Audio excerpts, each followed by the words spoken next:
We need to talk about something interesting. Accepte de poser des gestes. Qu'est-ce qui dirige ces gestes?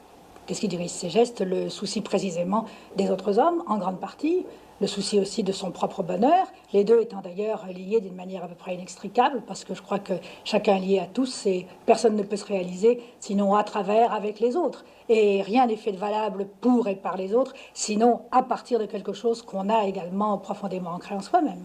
These are the words and thoughts of French philosopher Simone de Beauvoir, an admittedly somewhat abstracted place to begin a video about the 10th episode of Madoka Magica, and I have few pretensions of turning this into an undergraduate philosophy class. However, de Beauvoir in her Ethics of Ambiguity speaks on things that are so integral to the plight of Homura Akemi, such as the freedom of the human being, and in the face of futility, how their efforts can be legitimized, or the morality of depriving someone else of their agency. In fact, most of Madoka Magica is somewhere in this one essay. However, it is for our purposes that we only really need to speak about this 120-second clip. If you'll recall, previously we spoke on the philosophies of Camus and made the pithy remark that one must imagine Homura happy. Now, finally, we have arrived at the point where we must make use of this quote, and we must not only come to understand, but in fact sympathize for Homura's actions, her decision in doing what she does to stave off the absurdity of the world, and in doing so, in the depths of our empathy, come again then to Madoka's analysis of Homura's actions, not again in an attempt to judge, but instead to understand the way out of the endless hell that she has put herself in. So this, friends, is why I point you now to de Beauvoir, and say emphatically that no one has ever gotten closer to a magical girl show in the realm of nonfiction than this philosopher. For here in this quote we see a way of contextualizing Homura's actions not as the eternal struggle to push the boulder up the hill for stopping would mean death, but through the critical genre and axiomatic human truth that each of us is bound to all. Not a one of us can be realized except through and with others. And in the context of the journey of Homura Akemi, from worthless husk of nothingness to a force in pursuit of a one singular outcome, and then finally, when justified, when understood,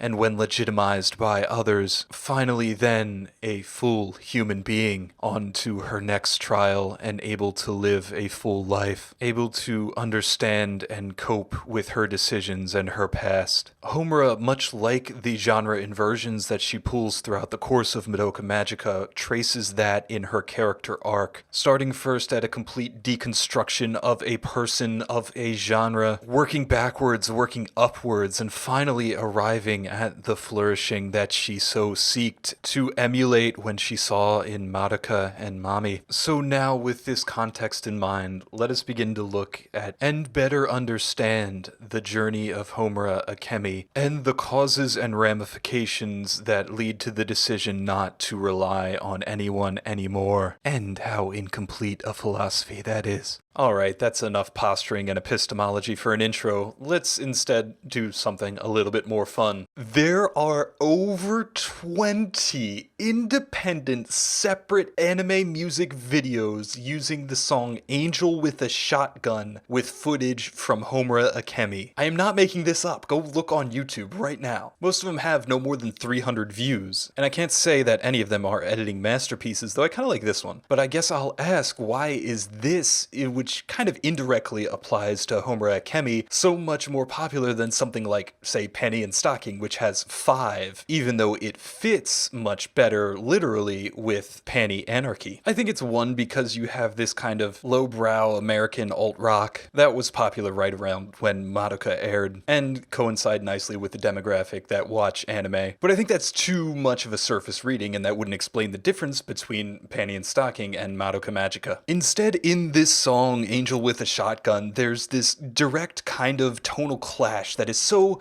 enthralling to people and forms the large basis of what makes Homura's descent into her eventual prison of violence so very appealing to people, especially in America, especially teenagers. And I think that is the corruption, that inherently Homura has some purity to her, or there is something divine about what Homura does and her intentions, which I guess we'll talk about more later when we see Homura's wish. However, then the general warping of that, or the path straying from that, and it turning into something that she never intended in the first place, but nonetheless acts out and follows through on, no matter what the costs, and the costs being sacrificing all the trappings of the genre and the associated morality. Well, that's just aesthetically pleasing, and has been throughout all of human history going back to Paradise Lost. I think then that these AMVs prove how relatable and digestible an idea Homura's Dissent is, and it's no coincidence that this type of thing was used for the big reveal moment in Madoka Magica as a whole, and also serves as the most prominent episode in the series. All this talk reminds me of when I was young in college and really wanted to be a video editor for a living before knowing how much insane work it was, thinking about how much I wanted to create an AMV for Madoka Magica, but instead telling Homura's story over the song Fear Not This Night from Guild Wars 2.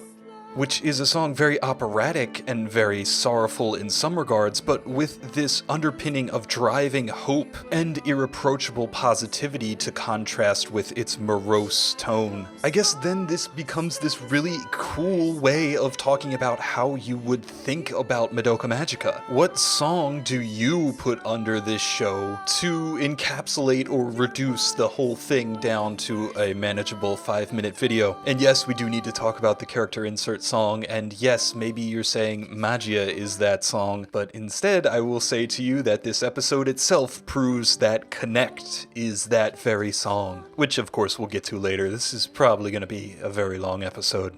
Hey, it's me from 2 weeks later. Yeah, it was a very long episode. Just wanted to quickly say I have a Patreon now. There's a plug for it later in the episode. However, my favorite comment from the last video was specifically talking about my reference of Pollyanna from Earthbound at the end of episode 9's video, which honestly would be a fantastic contender for song to use as AMV. Anyway, Specs64Z states, the connection between the lyrics of Pollyanna and the themes of Madoka Magica and Earthbound, and then they arrive at a point that I feel is of the utmost importance, and one that I feel directly ties into de Beauvoir's readings on humanity and the human spirit. How many times have you rolled your eyes at the quote, "It's the journey, not the destination"? And yet I stop here and I pause and I say, this is it. This is the idea that so many people miss in Madoka Magica. And we brought this up even earlier when we talked about Junko, when we talked about the magical girl graduating from her trials and tribulations and fights of adolescence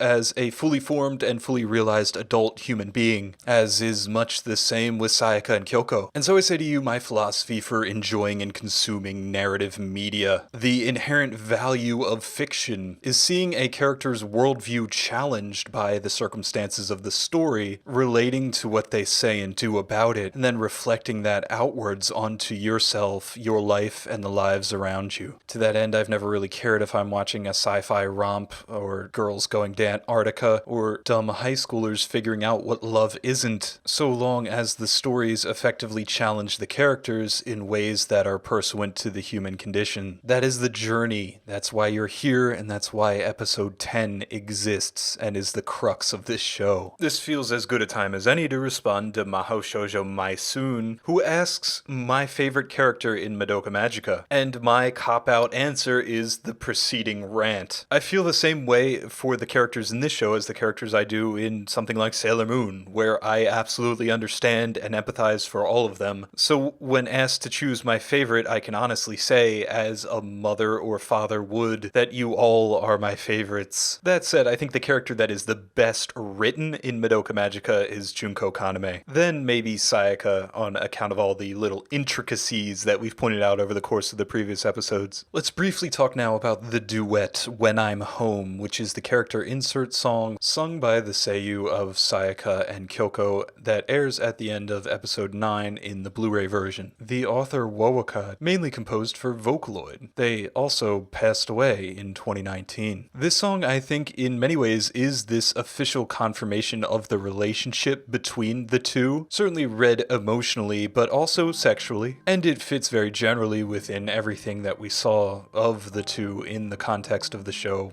over the course of the previous 3 or so episodes. My thoughts are that the song is in a very traditional duet back and forth, beginning when they sing individually of thoughts that are hard and harsh to deal with lyrics like "I'll just be doing it over and over again," or "When the bluff of false courage in my voice began to falter, when my vision fades, I know I'll quickly collapse." But then it turns with them joining together over lyrics that emphasize the togetherness of the pair. Lyrics like, "Even if it was a mistake, I don't care, I'll always be by your side." And then, "With smiles, let's gaze at each other." The conclusion would be very clear if we could hear this in English lyrics, that it's a together song, that they have found themselves together in death. And through this togetherness, they have come out on the other side better for it. It's almost like the parallel between Sayaka and Kyoko applies directly to what happens in episode 10 with Homura distancing herself from the other girls. And it is completely relevant to the theme of this episode, de Beauvoir's statement that in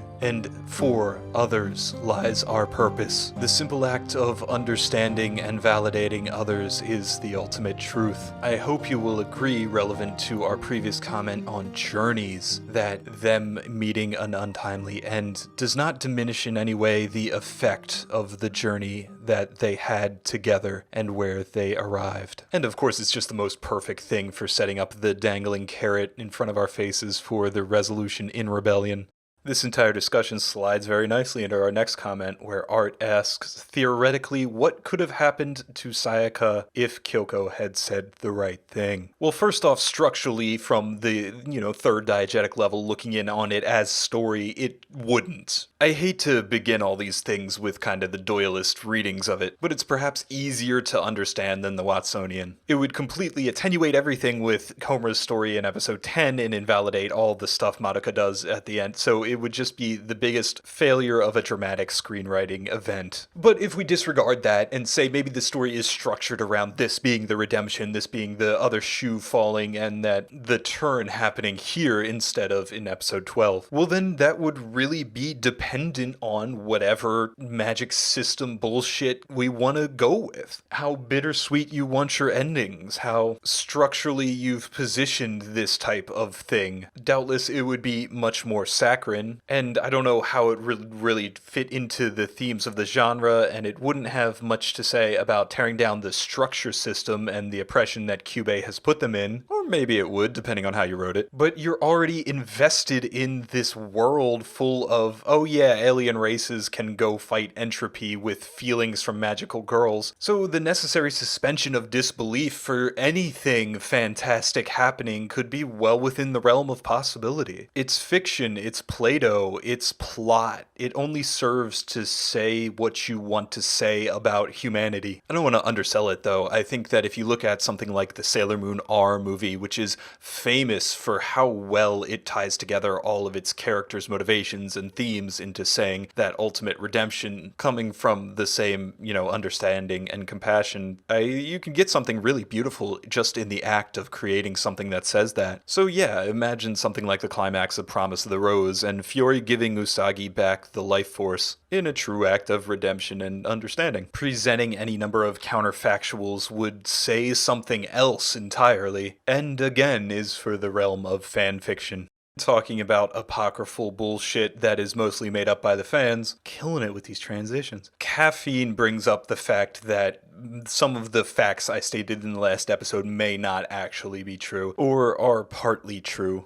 Specifically that Shinbo storyboarded episode 9, and the Mukai not being the assistant director on the series itself. And yeah, anything that we say definitively should be taken with a grain of salt. Unfortunately, much of the fandom has to be through second, third, and fourth hand translations, and fan sites like ANN and such are less than reliable sometimes, so I apologize for any of that. Alright, that addresses most of the comments from the previous episode. The following 1, 2, 3, 4, 5, 6, 7, 8, 9, 10, 11 minutes will be devoted almost entirely to our ongoing discussion about Madoka Magica Rebellion and the comments you posted regarding that. It's a bit detached from what I want to say about episode 10, so I'll put a chapter link on screen and you can certainly skip over this bit if you would like. Now, I've been talking on and writing about Madoka Magica and Rebellion for literally the past 10 years, so I say with no small superlative that Josue Roberto and the comment they left on the episode 9 video perhaps did the best job I've ever seen at presenting the counterpoint to my interpretation of Rebellion, or providing a defense of Homucifer. It is absolutely fantastic. You should go read it, and I was going to read it all to you, but there's actually a ton of content that we need to get to. Instead, I'll respond that in any discussion of things, there is a progress, right? That I present you my viewpoint and my evidence that supports why I view things the way you do. And then you provide me either your viewpoint and the evidence supporting your point of view, and then you can address my evidence if it's incomplete, if I'm misinterpreting it, and back and forth and back and forth. And what happens if both people are engaged in this type of discourse is that you come to a more fundamental disagreement. That the idea isn't that I find Madoka Magica Rebellion's ending to be distasteful and deleterious to the character of Homura Kemi and Madoka Kaname, and you don't, but instead this more primal idea about life and how we view life that allows us to see the positives in something like a Rebellion ending, or see the negatives in Rebellion's ending, depending on our worldviews. And then we ask and answer why that is. I think Josue correctly pointed out the idea of how we view hope. I will and do and maintain that it is this ultimatum. And when we see episode 12, that is a resolution. It is definitive. And in fact, it's unlimited. This is the miracles and magic. This is the Care Bear bullshit that comes up from within us, that can't be denied, that can do anything. I don't want to speak for everyone that supports Rebellion's ending, but I think that there is this kind of undercurrent belief in their minds of the situation being incomplete at the end of the series, and that allowing Rebellion to be the capstone, or provide a final word, or a second chapter on the story therein. This fundamental disagreement about the nature of these types of stories, and indeed the nature of humanity and associated philosophies, isn't something I think that needs to be solved, only understood and empathized with. Though I will say that I think I have the genre on my side. Pressing on, Antonio Solombella. I'm so sorry to all my Italian, German, and Japanese viewers who actually understand how these words are pronounced. Came in and dropped a number of links to other thought pieces, video essays, comments that have been made on Madoka Magica Rebellion that are already on YouTube. It's a great list, and you should definitely go check them out, especially all the people that kind of support that interpretation of Rebellion. I actually took notes on all these videos, and I'm going to provide them here to you, which again is maybe why you want to skip to the next chapter of this. And hey, if you made any of these videos, good shit, I liked watching them. Alright, Joystick does a fantastic reading of the system of Madoka Magica being representative of the exploitation of capitalism. The incubators care for you as much as billionaires do, and yeah, I love this. Magical girl ethos has always been egalitarian, and I thought this reading was really cool. I would have liked to have seen it pressed a little bit further, aside from the initial correlation, like say what message we could take from Paula Magi, Madoka Magica, how that translates onto the real world, and how to deal with capitalism, but the video kind of abandons that to talk about why rebellion is good. I don't like this part of the video. They say that Homura's actions are consistent with who she was at the start of Madoka Magica, and that means it's good. And this, again, is one of those arguments about rebellion that I see crop up again and again that I cannot understand for the life of me. The whole point of Madoka Magica, the show, is that Homura is not the same person she was at the start chronologically of all this. If she doesn't learn anything, if she doesn't grow as a character, then was any of it worth it, and why did we watch the show? Nizumi VA's video that they linked, I had already seen it and I didn't remember a second of it. That sounds harsh, but I don't need a recap of what goes on in the stories, so kind of jumping through stuff like that is less useful to me. Though I will say that part 1, they clearly understand the triumph of hope and the idea thematically that the show is consistent with other magical girl shows. Like 100% no problems with the video in and of itself. In part 2, they bring up some really great points. Homura's active reduction of Madoka's agency. I would extend that to everything we've been talking about and will be talking about. They bring up some good stuff about Homura's wish betraying her because she just wanted to be the hero. We're going to talk about Homura's wish and what it really meant and how she phrased it. I think the best point was they bring up that there is no textual evidence that Homura accepts Madoka's sacrifice, which I would argue against on a subtextual and thematic level, but I do kind of recognize that they don't outright say it. However, I do think the evidence that Homura does not turn into Homo Lily is a large thing that we need to talk about. Nizumi also brings up the idea of the flower scene in Rebellion that is legitimately just a miscommunication based on incorrect assumptions, which boy do I have a lot of ideas about that. Another great point for Rebellion is how did Homura fall into despair in the first place? It's kind of convenient for the show, but it's not shown in much the same way that Kriemhild Gretchen's, cause isn't really dove into very well in episode 10 here. I think Nizumi's video is pretty in-depth too, that they jump around some semiotics of the film. There's just so much there that it just gives me shudders when I think about going through scene by scene on the film. They're so dense, with all the salamander, the nutcracker, the whatnot. Yes, it's intimidating. Finally, though, in this video, they imply that Homura is willing to break off the law of the cycles because she knows the incubators are going to exploit it again and again, and she wants to stop it. I find no explicit evidence for this, and I do not feel that Homura would operate on that level, but even thematically, it's kind of more a story about her despair and hopelessness of turning into a witch, not her level-headed Keikaku Tori endgame gotcha with Kyubey. Or maybe that's a result of what it became being infused with something like that later. But yeah, I do agree that the idea that the story post-Rebellion could do something interesting that retroactively contextualizes Homura's characterization. Yeah, great video. Next up is Power and Corruption of Love by What the What. I'd already seen and disliked this video. And by the way, I don't want to seem overly harsh. I know that making anything and putting it out on YouTube takes an immense amount of work, and having a critical thought and forming that into a coherent essay or presentation is incredibly difficult. So I'm not trying to attack anyone's efforts, but instead saying that I dislike the ideas that are shared in this, or I think the reading portion of the criticism isn't that great. This idea that Madoka failed to appreciate Homura's feelings is one that I flat out reject out of hand, and the idea that her wish was inherently incomplete is like just so demonstrably false with everything that we see in episode 12 that I don't really enjoy arguing that. In my notes I've written down here, talk about always somewhere someone is fighting for you, and the de Beauvoir quote. And yeah, I think that so many of these interpretations kind of leave out that capstone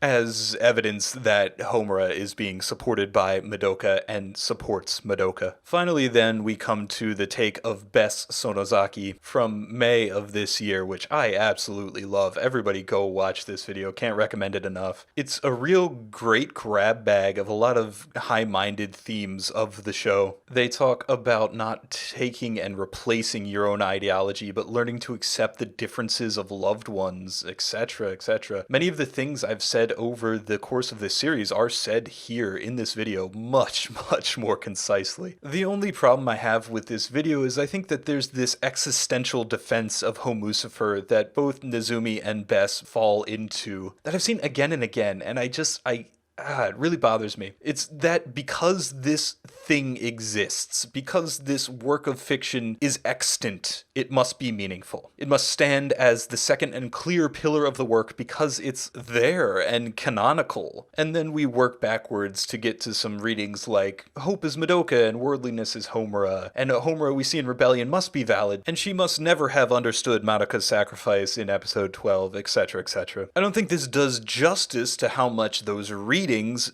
hurt the actual intention of Madoka Magica, or what I believe to be the actual intention of the series. And it gives too much credit to Shinbo and Urobuchi rewriting what they had in Rebellion because they needed to continue the damn franchise. I hate to bring that kind of third level extra diegetic reading into it, but I think it really is Occam's razor for why Rebellion fits so poorly with what happens in episode 12. So yeah, I'll just say that because somebody wrote something doesn't mean it has to be good or right, even if those people are the authors of the content. Going back to what we said about the journey, I think that Homura's purpose, point, and character is about this. Did I learn how to respect others, and in doing so learn more about myself? This de Beauvoir thing of, was my intentions validated by others? Have I learned and grown? Can I now be more of a fully realized person than I was before? That's what Homucifer retroactively redacts from the end of episode 12, and it's so dumb because of it. Anyway, I'm mostly just happy that there's a ton of other content out there and perspectives that can be shared, and that we can, talk about this and learn more about ourselves by talking about it. I actually did a panel at Otakon related to this textual criticism and the values of engaging with texts in this way, what it tells you about yourself. So maybe hearing the arguments back and forth will let you find something meaningful about how you look at life, and change your opinions if you feel that you should. What's more, these videos gave me the perfect idea for how I will, I think, go about talking about Rebellion. But let's keep that one a secret till later in 2021, huh?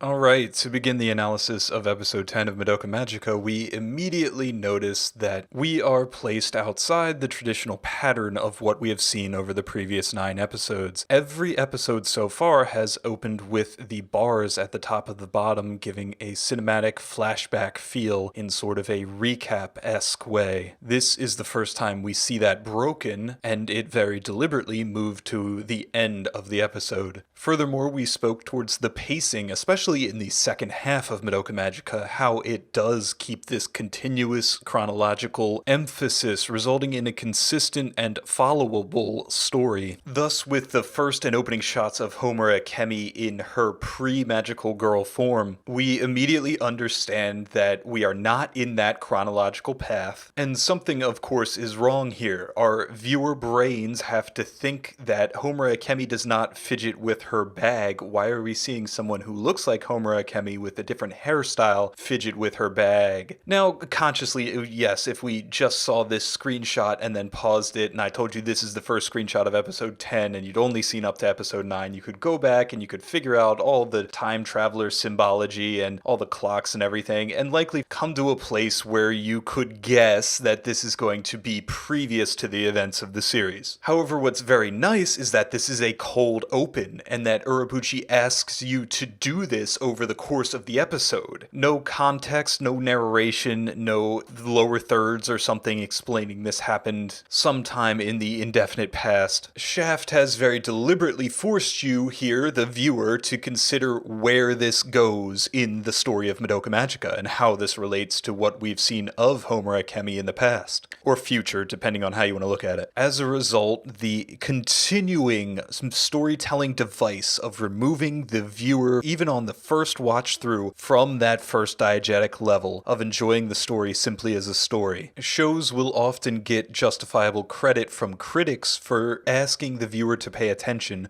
or trusting that the viewer has. These are the moments whereby the show is not pandering to the lowest common denominator. It's not expecting you to put this on in the background on Netflix and then look at your phone the entire time. This confusion and everything that will become clear after watching the episode is really a hallmark of the Urobuchi style of writing, but also just a really good, really solid, really standard thriller type thing to do. Right at peak emotional investment with the intradiegetic things that are going on in the story, we remove that, pull back, and pause. Hit them with a little confusion and reset. It's no coincidence that the first scene of Madoka Magica Rebellion kind of plays off the same thing. The second immediate reference here, or confusion point, is that we are referencing the first episode, when a confident Homura transferred into the class. It's not a ridiculous proposition to ask the viewer to think back to episode 1, so we immediately know this is not congruent with the events that we saw up until episode 9 of Madoka Magica, and there's additional information that we have to see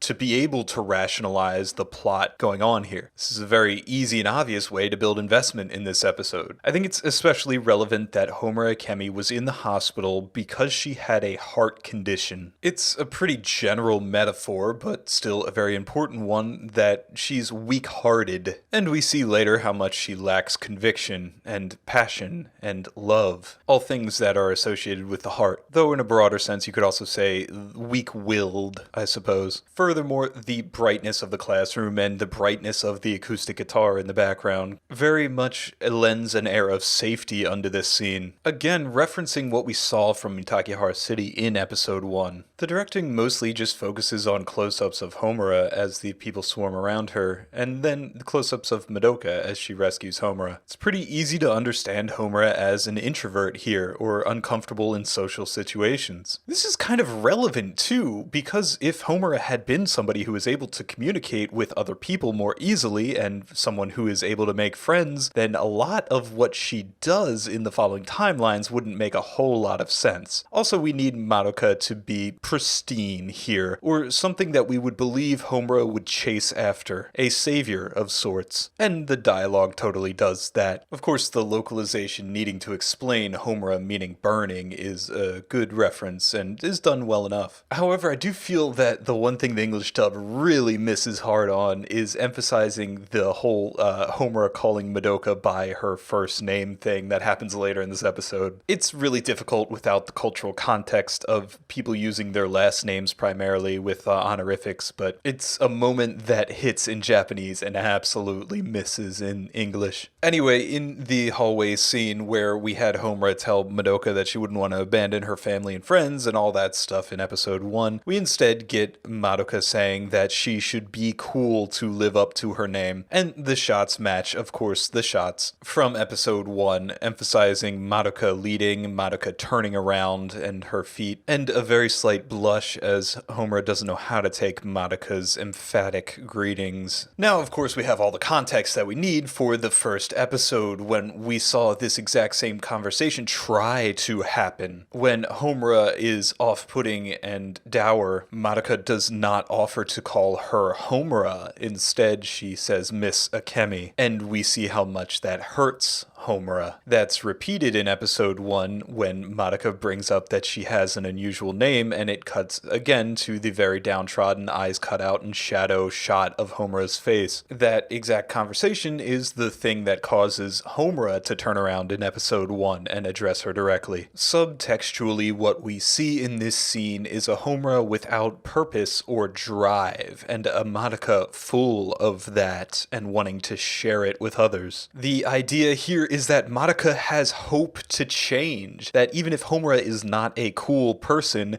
she can still become a cool person if she tries. This propagation of hope outwards from Madoka's character really defines her here, and makes it tangible for Homura to latch on to Madoka. Also, of course, there's this subtext that Homura is just gay, and not only ideologically attracted to Madoka, but physically as well, which would probably better help us understand why she cares so much specifically for Madoka. I love the over-exaggeration on the math problem and the close-up of Homura's face, because the math problem is so ridiculous. I've taken Calc C in differential equations, and I have no idea what this means, or where to even begin to solve it. It's included as an over-exaggeration because it's so relatable. There's no way anyone who has been to school and been forced to answer questions up on a board would fail to understand what Homura is feeling in this moment, and that's the entire point. So making the math question, something for math majors in a college-level course, and keeping the camera right on her face as the teacher berates her is perfect as well. A beautiful directing trick, too, is to use off-screen characters' voices over top of the character they're talking about to indicate rumors or things said behind their back. And probably on the starting gun, a very oblique reference to Homura's choice of weapon later on. Anyway, these two scenes, which are callbacks again to episode 1, only last 30 seconds and explain how different this Homura is from the Homura that we know. And the negative tone here really leads very nicely into Homura's, what should we call this?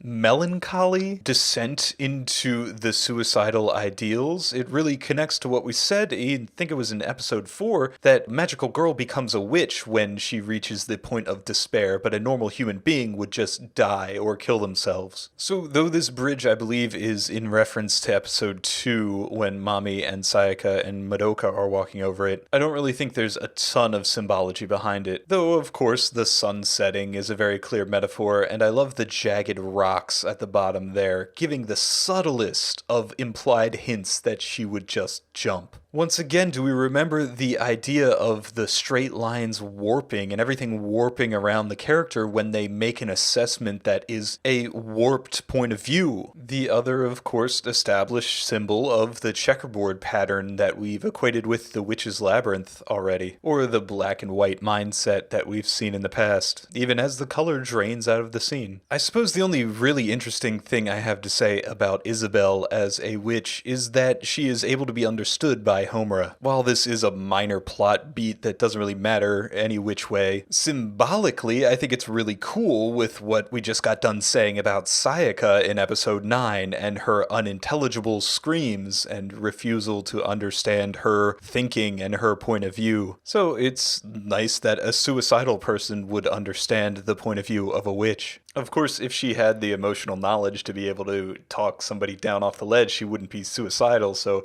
he couldn't heal the witch. So it's kind of a catch-22, isn't it? Or maybe it puts more emphasis on what Madoka is able to do with her wish, to be able to understand and empathize with and support the point of view of those about to turn into a witch. According to the wiki, the theme of this witch is supposed to be an artist witch, and they make a cute little joke of saying to defeat this witch, just bring a famous critic along, and I really like that a bunch. The minions are wonderfully abstract and threatening, and it's all very confusing, but I don't think there's a ton here to dive into semiotically in this Witch's Labyrinth, other than Pablo Picasso and the Arc de Triomphe, so she's likely European, which is cool, I guess, if you're thinking about where witches live and how they move about in 3D meat space, and that's all just so irrelevant. Anyway, I don't think I need to describe the viscerality saving Homura here, how much of a swell this is, the triple take on Mami's musket shot, the reprisal of Credence Justitiam, how the faces of Mami and Madoka as magical girls aren't revealed, and how much we had forgotten the idea that Madoka was ever supposed to become a magical girl,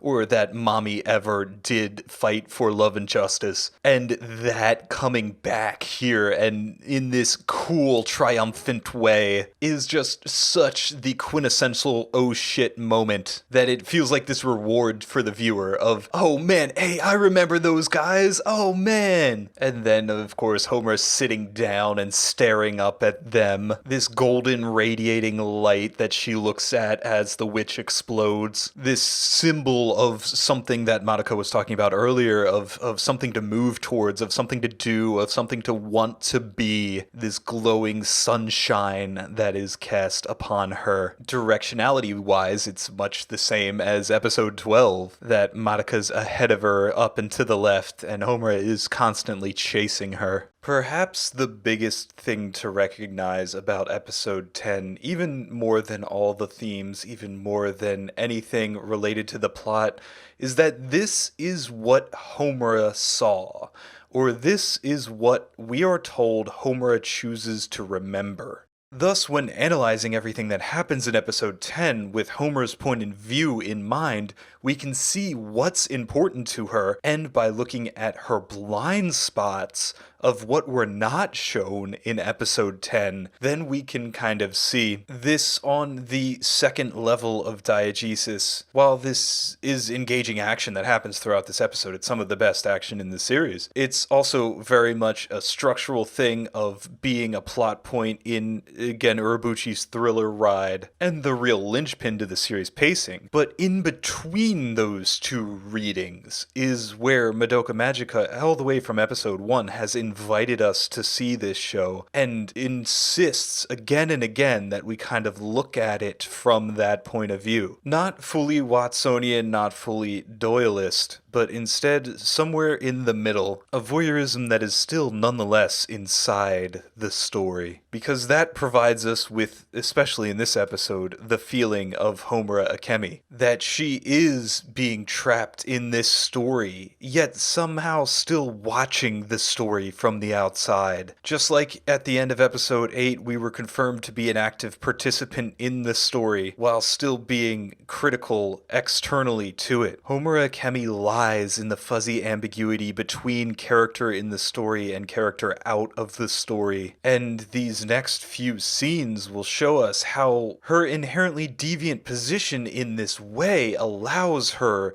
to warp the magical girl story into something different. I suppose then this invites in the same way as episode 8 the reading that Homura Akemi and us are fundamentally the same in what we're doing. With Madoka reflective of the genre, we looked at the genre, we consumed a normal magical girl show, and being so enamored by the values of it, we, the viewer, transgressed upon it, forced ourselves into it, and made it into something aberrant. I really don't want to undersell this, because here in Homura's backstory, we learn how foreign she is to the show and to the ideas of the genre, and that leads in this dramatic accumulation towards the fight in episode 11. But as we watch kind of the deviance of Homura's actions away from a traditional magical girl story and the escalation therein, I really want to think about these two really basic and fundamental questions that are asked again and again regarding this show. Is Madoka Magica a deconstruction of the magical girl genre? And did Homura do anything wrong?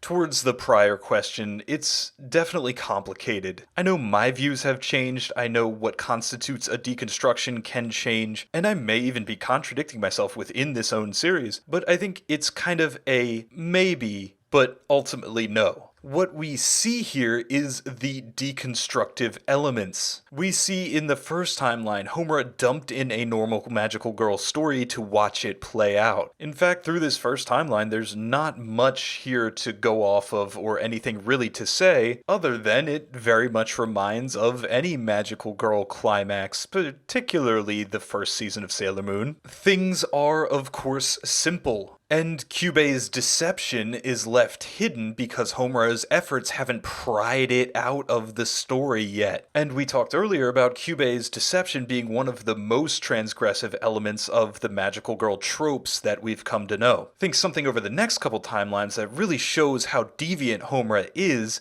would be the weaponry that she uses to fight the witches. But that's a little bit later. For the first timeline, all we see is the one scene in Mami's apartment. And they say nothing other than simple magical girly stuff that we would expect from a normal magical girl show. Of course, Homura is smitten by this, right? And I think what makes Homura's character arc work for me is that she admires the values that she sees in Mami and in Madoka here in this first timeline. And then by the end of episode 12, she's living those values. However, to go back of the idea of episode 45 and 46 of Sailor Moon, it's very iconic and something that is definitely referenced in a lot of magical girl shows. What happens there is the characters do die. However, they are, in the epilogue scene, given this kind of redemption where they all come back to life magically because miracles, right? And the show has to go on. But mostly on that first diegetic level, miracles. Usagi wishes she could go back and have that simple happiness. Well, here at the end of timeline 1, we see Mami dead in much the same way the mentors or the inner senshi die,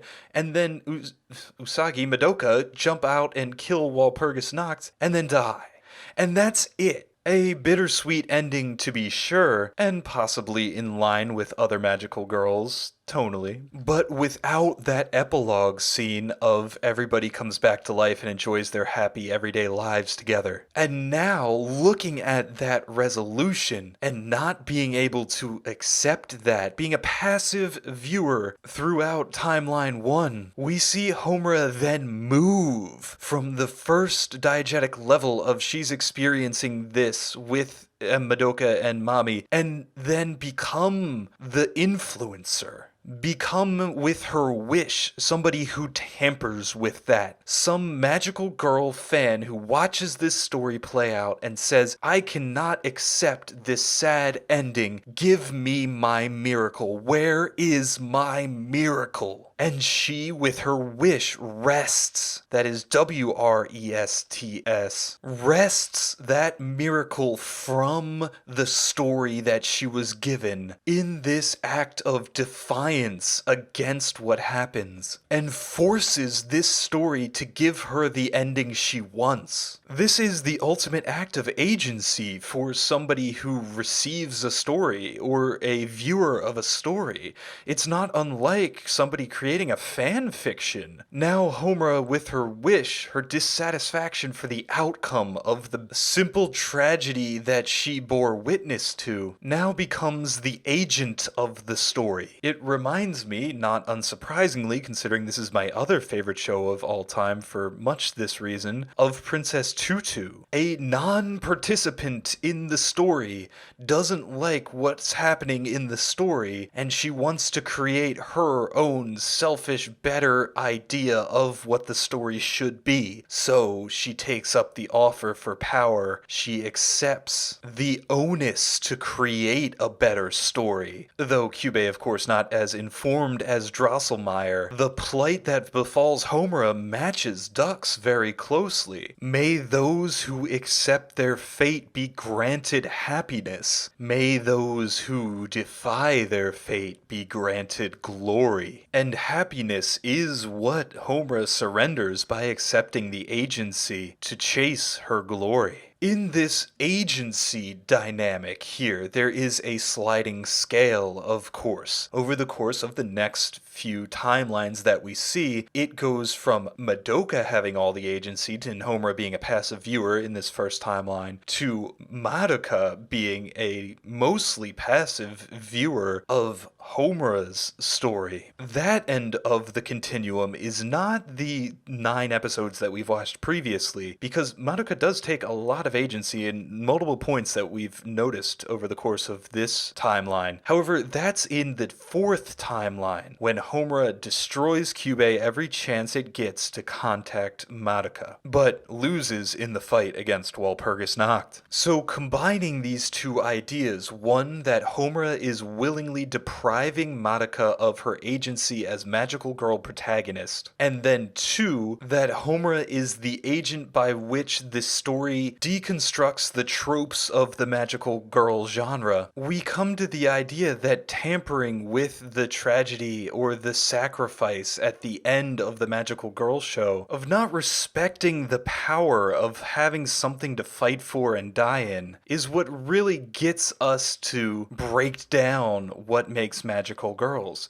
because everything operates off that choice to be able to go and die for something and someone you believe in. Having something worth giving your life for. And now we very briefly arrived at whether Homura did something wrong. That now, of course, having just said that, Homura has something that she wants to give her admittedly worthless life for. Her words, not mine. Can we then lay any moral judgment on her? Isn't she just doing what she saw Madoka do? She literally says she has to protect everyone. Homura is only expressing the same feelings, just directed directly towards Madoka. We're back at my dumb quote of you can't deny the magical girl the ability to fall on the sword, that's what they do. So maybe I don't really have an answer for if Homura did anything wrong. I know that's disappointing. I've talked enough about this show, you think I would. Instead, I'll say that my stance is that by becoming someone powerful, becoming somebody who has agency, and in the machinations of the plot, that means these magic powers and a duty to fight witches, you then become someone with responsibility. You become someone with whom a burden is placed. The weight of the world bears on your shoulders. That is inescapable. That is for anyone who lives, for anyone who has any sort of knowledge or awareness or relationships, a burden. Exponentially more so for the more power a character has to affect their world. However, Homura's mistake,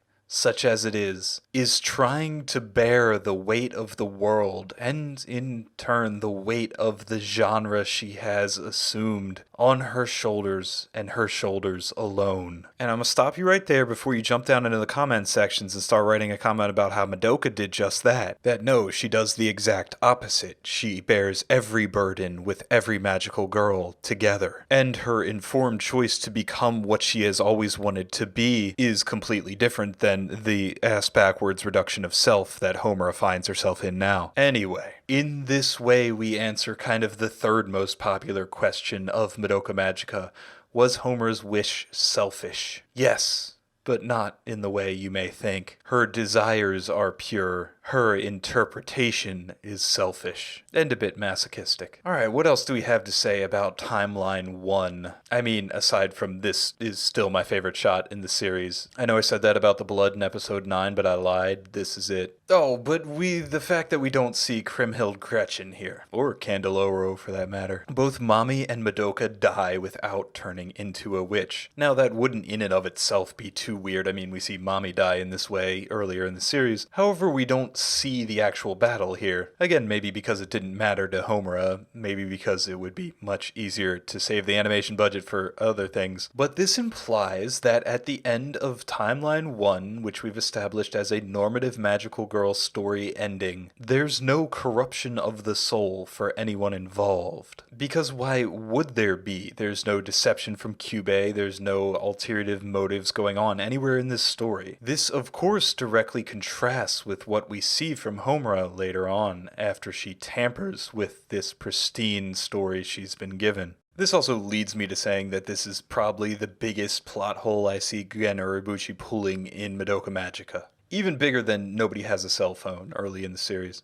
I know that's a random superlative to drop, but I really do think it's the case. In timelines 2, 3, and 4, we do see Kriemhild Gretchen, though we do not see whatever leads Madoka into believing life is not worth living and thus abandoning all hope. Now, part of this, again, is that third level of diegesis of there's just not any time for it. Part of it is that second level diegesis subtext of Homura just doesn't remember it or care about it, because if she did, she would realize that's the problem. However, I find it a bit aggravating that it is hand-waved away without so much as even a thought. That said, and I'm sorry that I forgot about this back when we were talking about how do you save Sayaka or turning Sayaka back from being a witch, both of these scenes exist canonically, or in some aspect of canon, in the Madoka Magica PSP game. Now, unfortunately, it's never been translated into English, though someone is trying. I'll put a link in the description. But this game does contain a good end for Sayaka's route, and a bit more for Gretchen in Kyoko's bad ending. It wasn't written directly by, but it was supervised by Urobuchi, and contains all Inukuri designs, official voice actresses reprising their roles,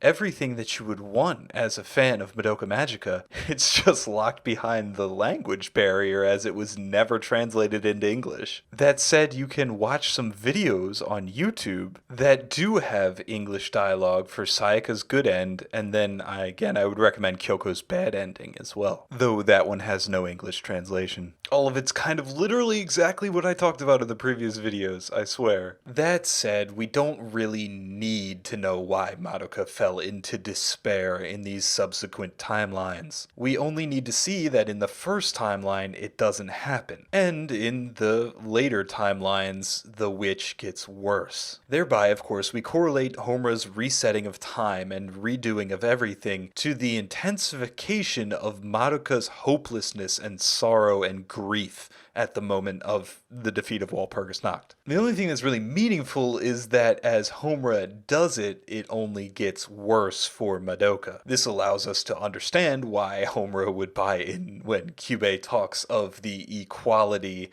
the one for one, the quid pro quo of grief and sorrow and curses and blessings. Seemingly, the science would say that as Homura removes the agency of the magical girl, as she exposes the nonsensical tropes of the genre, and more importantly, as she preserves the carefree, oblivious serenity of Madoka's everyday life, she only ensures that the tragedy becomes worse. However, again, there are a number of confounding variables here, and I believe Homura to be misinterpreting what's happening. I just stated 3 independent variables that could be influencing the dependent variable. And as the last shot in the show will say, I think the answer is that she's trying to solve the burden all on her own. Again, we arrive at de Beauvoir. It's only through the mutual interactions and understanding that any of our actions are given meaning. For Homura, and later for Madoka as well. This constitutes largely my review of the first timeline of Madoka Magica. As for her wish, I really like the directing, with her turning around into the light, looking up at Kyubei sitting on a pillar, and it zooming in on her face, all stuff we've noticed before. Furthermore, with the localization in Japanese, I don't hear any indication of power or strength. Yet both the subtitles and the dub have this idea in them. And hey, I'm no localizer, right? But she says,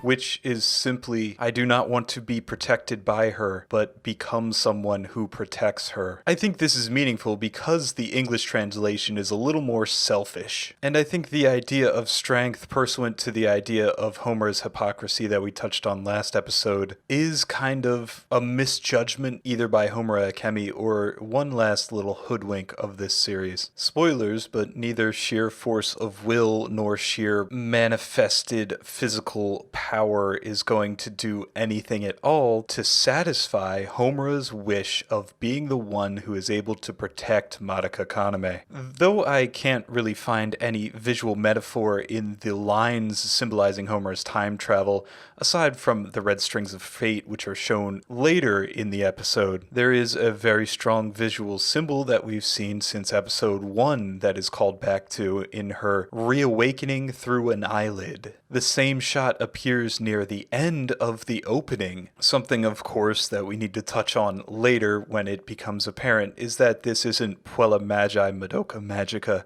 It is Puella Magi Homura Magica, and of course, all the lyrics of Connect reflect on Homura as well. And before that revelation at the end of episode 10, we're implied it here at the end of Timeline 1. We've talked very heavily about the themes and ideas herein, and I think it's a bit unavoidable for episode 10. Because episode 10 is so plot revelation heavy, I don't know that the directing or the dialogue is carrying the weight here as much as the revelations of the plot. As such, let me point out a couple things in Timeline 2 that are really notable. Homura's wish has granted her no combat powers other than that of a normal middle school girl. If the wishes are reflective on how they see themselves or what they value or something to do with their wish, then we can reflect that back on Homura in that she has no confidence. She has no understanding of the values that would empower her. She barely has any belief in her own ability to carry out her wish. It is, however, a very nice setup for allowing her to, or rather, for allowing us to believe that she would go look up how to make bombs on the internet. This, of course, is the final straw in the coffin. Wow, okay, editing note here that I definitely said final straw in the coffin, which is halfway between two idioms, and boy, would Minako be proud. This is the final nail in the coffin of Homura Akemi as non-magical girl, or deviant or abusive towards the genre norms and tropes that we come to know. We showed examples of how magical girls don't use swords in episode 4 or 5. We talked about how Mami's muskets are kind of odd in that sense. And then we mentioned again Homura's use of a Glock in episode 8 was ridiculous and absurd and so transgressive to the genre it's off-putting. But all of that really pales in the transgression that Homura does here of actively searching out real-world violence techniques that allow her to destroy the witches through pure physical might. Recall again our discussions on witchiness or monster of the day attitudes that are necessary for resolution, or better yet, absolution. The difference between Homura understanding she needs to be quote-unquote stronger and judging that strength to be from traditional human might makes right perspective is the fallacy that she follows down her path and is of course reflective on Madoka and how she treats Madoka and everything that we just talked about for the previous half an hour. And of course it comes to a head in episode 11. I like that she frowns as she does it. This of course doesn't match her idea of what a magical girl should be. And I like how alone she is. We don't see her discuss this with other people. We don't see anyone there to support her or guide her or raise this idea to her. We do, however, see the confirmation that it does destroy witches very well. Again, Mami and Madoka under the impression that destroying witches is a benefit here. So the violence is warranted and praised by Madoka after she destroys Patricia. Patricia, by the way, I read some years and years ago reading of her as sexual abuse victim, judging by her design and the hands, and Homura throwing the bomb up her skirt. I don't know if there's any canonical evidence for that, and despite appearing in the series itself, Patricia doesn't have that much information on her. But I wonder if you could understand her screams, what her pain and what her despair would be about. I think here too, the reinforcement of destroying the witch as a good thing is really still challenging us to come to Madoka's ultimate realization and her wish. If in this episode we get such an impactful and positive reinforcement as Madoka hugging Homura deeply after the destruction of Patricia, the final thing that Timeline 2 really does is provide this idea that there's so much that was left unsaid, this witch that we never saw, that we never see again, even though her familiars show up in Rebellion. It's just one small event in the litany of Homura Akemi's life. Countless actions and battles have happened, and she only remembers this one because of its seminal aspect. The first time she did something right with her power, ostensibly, of course. Not much to say, actually, about Gretchen's design, as there's honestly not much there, as large and imposing as a mountain. And of course, the thing we noticed earlier, that Homura remembers not why Madoka became Gretchen, and that's conveniently left out here. But the allusion, of course, is back to Faust, something that we probably haven't talked enough about. There would be a connection here even if the witch's name literally didn't flash across the screen. That's because Madoka's role in this show, her connections to the normative magical girl heroine are indeed connections to Gretchen from the tale of Faust. And so comes due the fulfillment of our contract, having made or attempted to make an analytical breakdown of Puella Magi Madoka Magica. We must at some point pay the devil and talk about Faust. The plot of Faust, a little contrived and a little archaic. The themes of Faust and the quotes that we can pull out, very relevant and very important for the show. Even as far as character analogs go, I don't think there's a one-to-one between Homura and Dr. Faust, or Madoka and Gretchen, even though that seems to be the most concrete equation. Dr. Faust is no time traveler, and Homura never really receives her ultimate happiness, such as it were. It's a very bittersweet ending in a lot of ways. And Dr. Faust's hedonism is a far cry from what is experienced by the magical girls over the course of this show. So too is Gretchen's story more about sin and being redeemed than anything directly correlated to Madoka Kaname. Instead, we have to look a little bit more obliquely. In my research, I came across a fantastic little quote. This is from a presentation on Faust by Dr. David Welberry, and I think you may find it apropos. But to have an experience for the sake of experiencing it is not to be within that experience at all. It is to be an onlooker, a sort of tourist in one's own life. Goethe's Faust loves Gretchen, to be sure, and that love is not merely a sentimental, soulful affair, but rather a deeply sexual love that carries the two well outside the sphere of social and moral norms. Nonetheless, the difference to Don Giovanni could hardly be greater. Whereas the Spaniard loves the woman with whom he finds himself in this very moment, Faust loves his love of Gretchen, loves the experience that comes to him through her. Faust loves, we might say, in order to have loved. Whether we want to call that sort of loving love at all is a terminological question. What is clear, though, is that it is a very different sort of experiential structure than the one Don Giovanni embodies.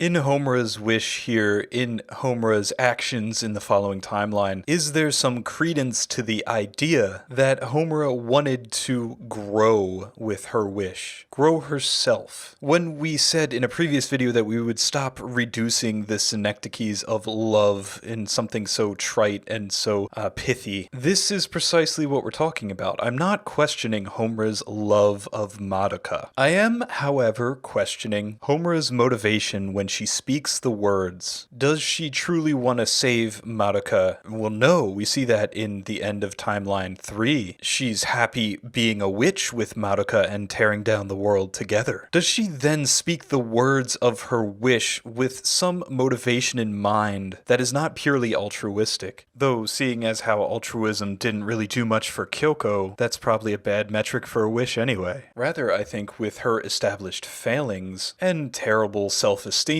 there is an element of wanting to be somebody who has the power to change their world. Homura wishes for agency, whether or not she understands it consciously. We spoke in previous episodes about the wish being a fulfillment of what the girls want to be, or else they are a reduction. If not owned and informed, the person imagines themselves to be smaller than they are, and then are beholden to it. We've also brought up before that Homura specifically reduces herself to someone who protects Madoka. So in increasing her agency, as demonstrated through the following timelines where Madoka is further marginalized and Homura is made more and more important and becomes somebody who is able to deal with things more and more so, or better influence her will upon the world, that she both does get her wish fulfilled of growing into someone, or a partial someone, a shield as her implement is. However, she does not grow into a full person because her wish and her goal and her objective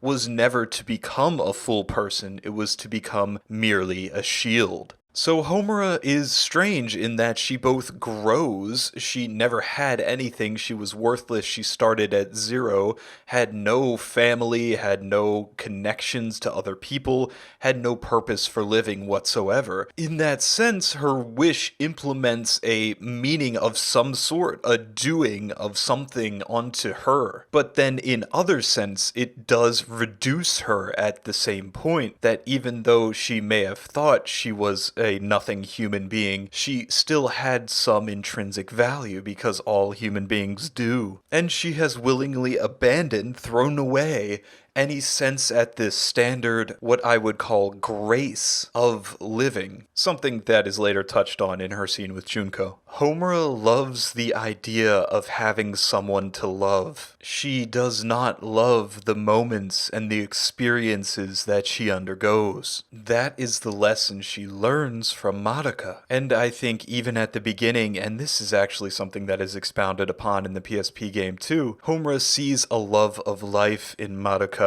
a passion that enables her to embrace every day with open arms and a smile. Homura chases that and wants to protect that. But maybe a better answer would be wanting to understand that and become that. 今の自分が嫌い。だから行く。怖いけどまた行く。嫌いな自分を変えたいから。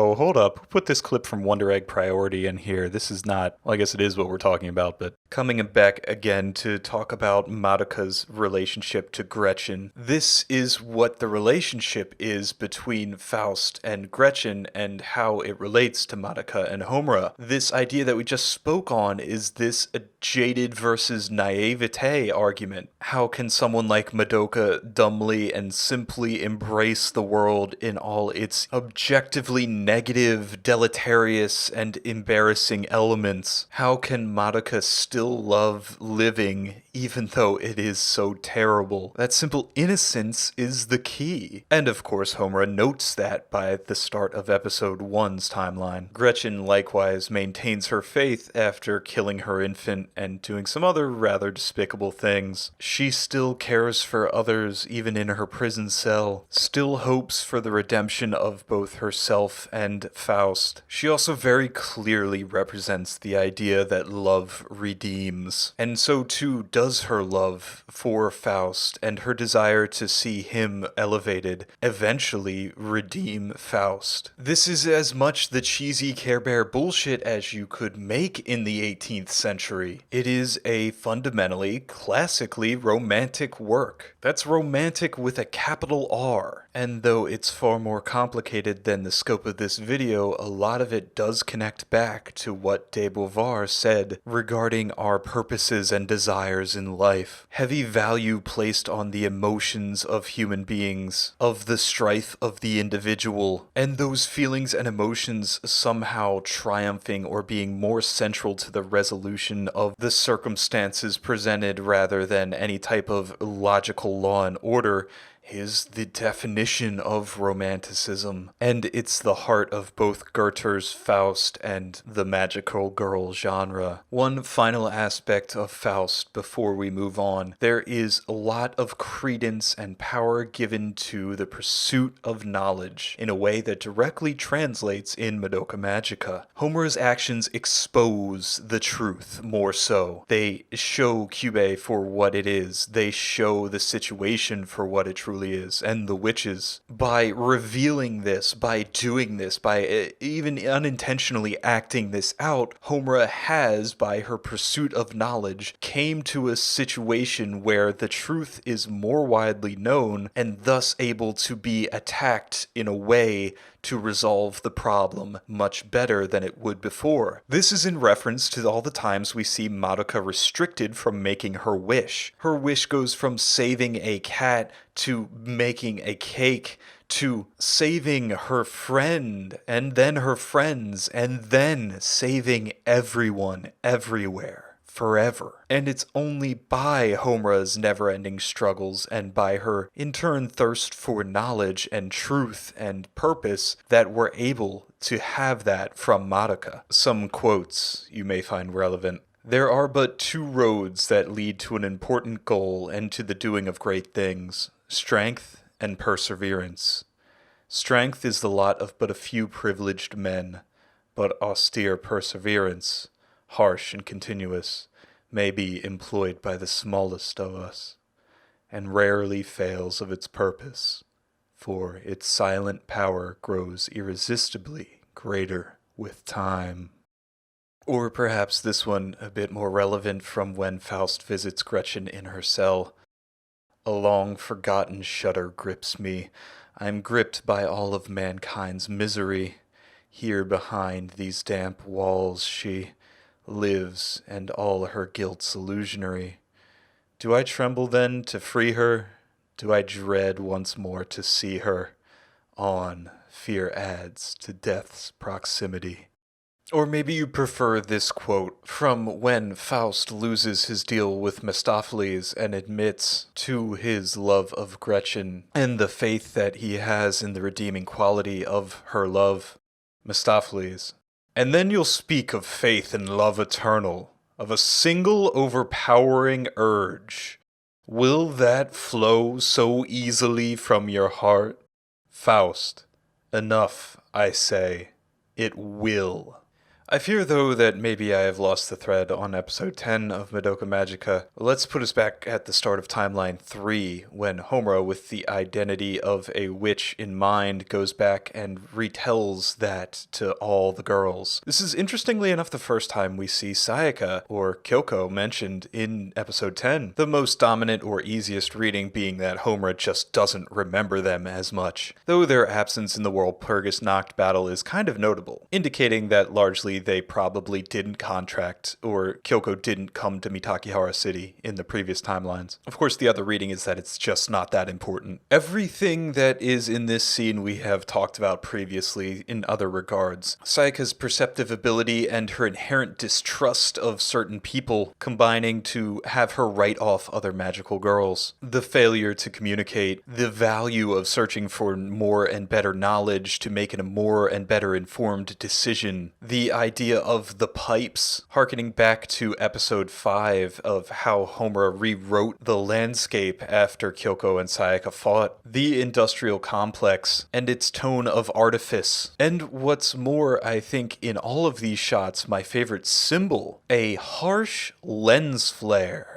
bisecting and quartering the shot. There could be a lot of readings for something like this, and we saw something akin to this in the red glow, in the red string of fate that we acknowledged in episode 1. However, the reading I like the most is that this is a guiding star, a ray of hope, a encouragement towards the characters, because this is earnestly the closest Homura ever gets to resolving this issue in a positive, collaborative manner. She just needed a bit more knowledge, a bit more confidence in her ability to convince the others. She just needed a bit more trust in them, and there may have been a brighter and more hopeful outcome. Instead, that moment fades and passes, as Sayaka recommends that Homura find some new way of fighting, divorced from explosions. To imply time stopping, they use a beautiful, very low saturation combined with a slight double exposure element. It's very effective because even without the context, we would understand this is an abnormal setting, and showing the birds in flight as the first establishing shot really forwards that. It's also yet another element of fan service called back to in Rebellion when it occurs in the Homura and Mami fight. By now you should very much understand that Homura looting a Yakuza and military base to acquire real-world physical arms is the epitome of transgression, and can't be mistaken for anything other than completely out of character for a magical girl. I think it goes back to what we were talking about earlier of Homura being somebody who needs to grow to manifest her abilities and influence on the world, that she substitutes the traditional magical girly things for what she believes will make her more adult, more powerful, stronger, and better. This symbol comes full circle in episode 12 when she wields the rosewood bow. Not Madoka's rosewood bow, but her own. When that point comes, she then has a way to fight. She doesn't need to rely on artificial power. Episode 10 then cuts immediately to Octavia von Seckendorf's introduction, full screen, in a very direct callback to what we saw in episode 9. Madoka and Kyoko both effusively argue for Sayaka to be redeemed, to come to her senses, and their pleas are just as bad and pitiful and well-intentioned and ignorant as they were last episode. Elements of the fight, again, are the same, but the familiars are slightly different, the setup is slightly different, but instead of a hopeful embrace, Homura ends Octavia in a giant explosion. There are no screams in this scene, however, Homura may just not remember them. However, she does remember the pain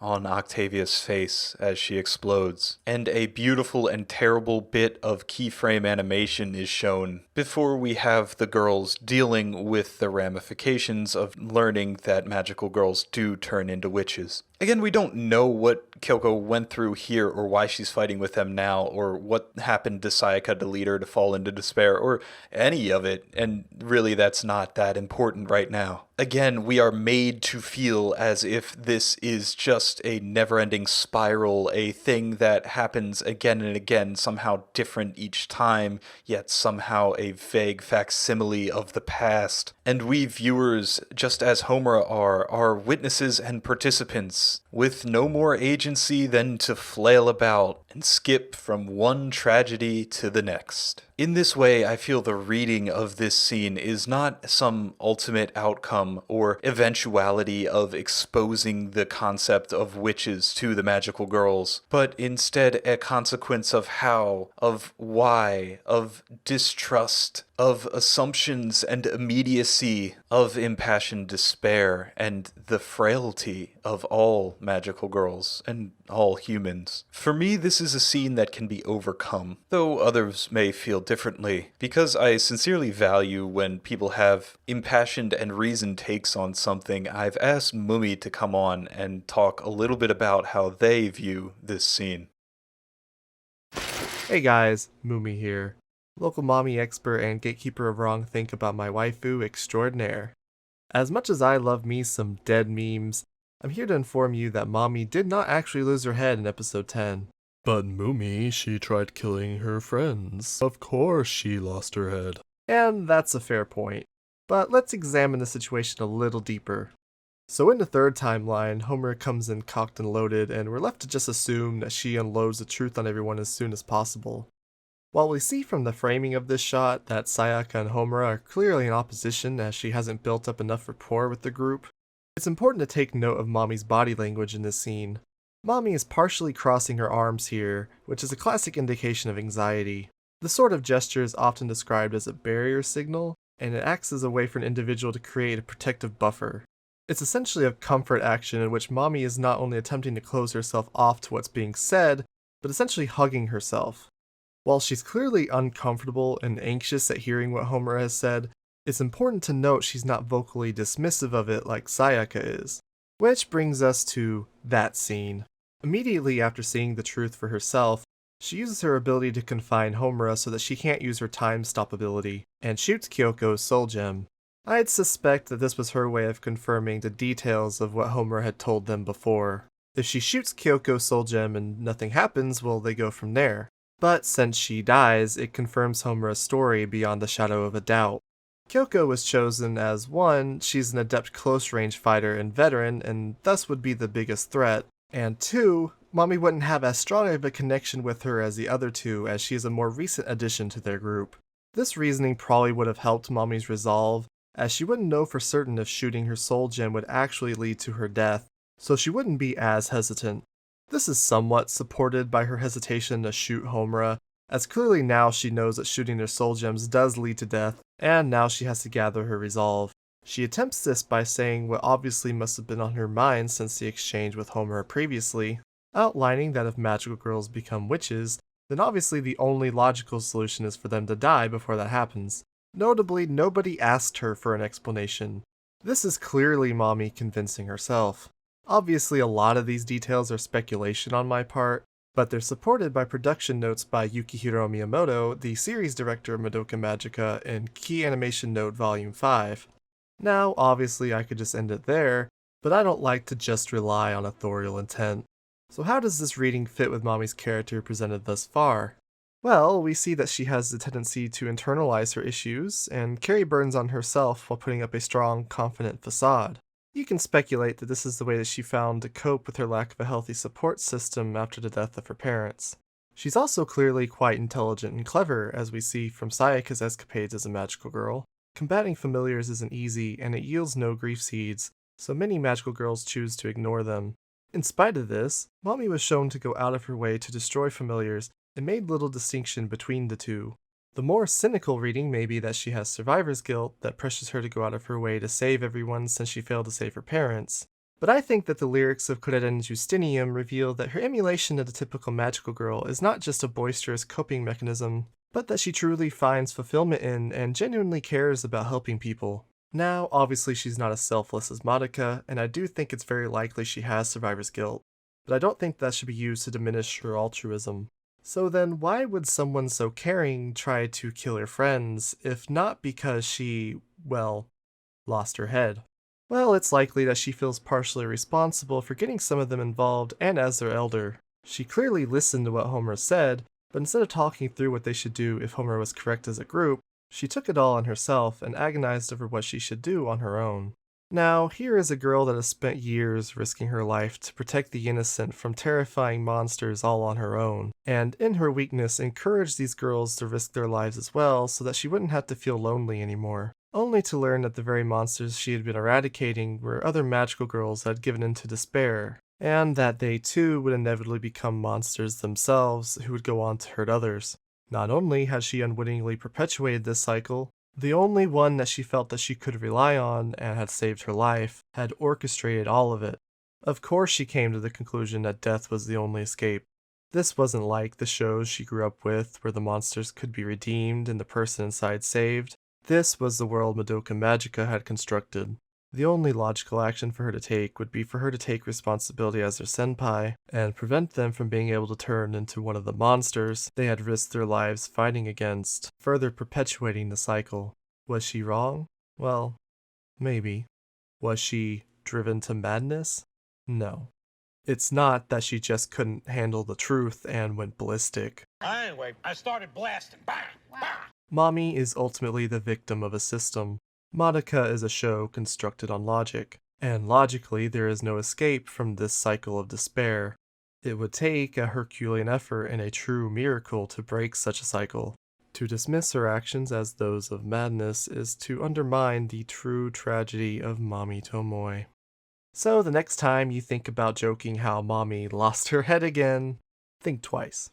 Mumi has started to produce some great content lately about lesser-known anime, so if you want something a bit different and unique that really opens your eyes, go check out the video essays on his channel. I'll put a link in the description. Pressing on, I think there's a lot of good symbolism in the following scene. Our favorite symbol of the water being exposed comes back and more generally applies to Homura and Madoka instead of just Sayaka here. Their life force, of course, has all been spent and is shattered, falling all around them. I'll also equate it to tears, as the characters are both crying, and it is implying that we should be feeling sad for them as well. In fact, this shot directly overhead has our tears from the camera's point of view falling onto the girls. Though the city that was so pristine and ordered is now all in ruins, there is an element of hypersaturated whiteness shining down from above. There is a lot of hope in this. The characters, prone and ragged, symbolize their defeat and powerlessness here, and the dark purple mixed with the pink-white highlights really reflect on the colors of the characters. What's more, the shots place them as equals. They did this together and end at the same place. They're shown looking at each other, like Utna and Anthe across the bed. And isn't this what Homura was searching for? Isn't this the subtext of her wish, which now expires as she has completed it? She has become someone who is strong enough to defend Madoka Kaname. She's grown enough and learned enough to be placed on the same level as her idol. She perhaps has earned her love. In their lowest despair, when they have nothing else to live for, no motivation or hope to continue, Madoka lies about having a grief seed. In this scene, she not only restores Homura's power, but also restores Homura's drive to continue being a magical girl,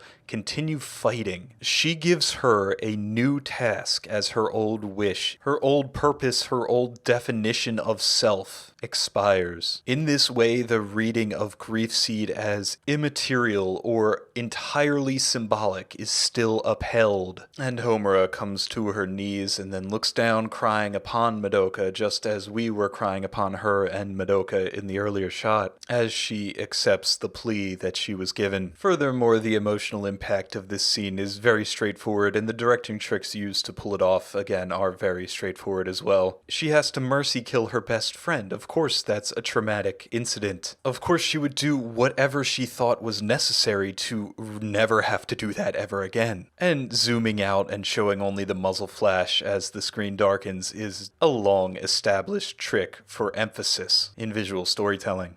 I think what's interesting about Madoka's last words is that she really does understand there's nothing more that she can do right now. She's relying entirely on Homura to set up a situation where the girls are able to tear down the system. Perhaps that's where her hopelessness comes from in this scene. She can't consider a way out of this trap that doesn't rely on Homura. This gives a little more credence to her actions in episodes 11 and 12 too. So finally, with renewed purpose, Homura goes off the other end of the scale. She invades the military base, takes all the weapons, progresses completely solitarily with the utmost power available to her to end all witches. Of course, Walpurgis Nacht, in the circumstances of this show, is the thing that is there to make it so that one magical girl cannot just overpower everything through sheer force of will. Walpurgis Nacht requires cooperation, and even completely informed and entirely as dominant as she could possibly be, Homura cannot stop Madoka from contracting. Or instead, let's say, Homura cannot stop Madoka Kaname from caring about a random girl that she has never met more than herself. Madoka would give her own life for a complete stranger without even a second thought.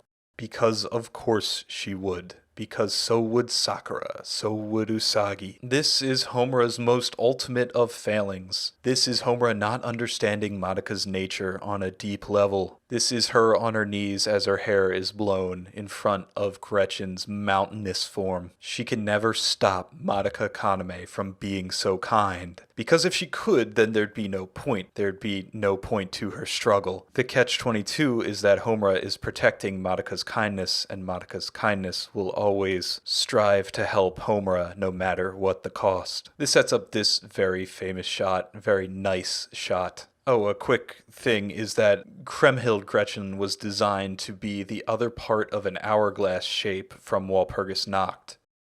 Alright, a necessary and brief pause here. Maybe you want to get up and get some water. It's important to stay hydrated. I had inklings that episode 10 was going to be a long one, but I didn't expect to have so many things to talk about. I guess maybe I'll put the morning rescue footage over this interlude. I do also want to say that briefly, since I've gotten a couple requests for it, I've decided to open up a Patreon. Of course, I know that these videos don't have widespread appeal, and to make a living off doing this would require closer to 400,000 views rather than 400. That said, it was never my objective, so I've never really monetized any of these videos. Instead, what I think the Patreon really has as an advantage, and how I have used it as somebody who subscribes to Patreon for other people, is that it allows you to keep up to date on certain things. It allows you to support content creators outside of just one system or one platform, and it makes me appear more professional than I am. Right now, I've got information on what I plan to do over the course of the next year, including information on a large project that I'm currently working on outside of the normal Breakdown series, and my idea on what I want to make in regards to Rebellion. Again, absolutely zero obligation here, but even with the minimal editing, these take an immense amount of time to do. I wouldn't do it if I didn't enjoy it or it wasn't cathartic, and I have zero expectation to ever make this a financially solvent endeavor, but still, if you are enjoying these and want to give back, stay up to date on what I'm doing and behind the scenes stuff, certainly check it out. And now back to your regularly scheduled programming. Something that came up over the course of recording this episode was a random commenter on Twitter saying that Aoi Yuuki is incredibly powerful. I know we mentioned it once before, just casually in passing as a fact of life, but I think it needs a little more attention, especially in this episode. I think you would be hard-pressed to make an argument against Aoi Yuuki, the voice of Madoka Kaname in Japanese, as one of, if not the single best voice actor over the last 10 years. Maybe that's a bit hyperbolic. There's plenty of great talent around, and I may be biased with my affection towards Symphogear.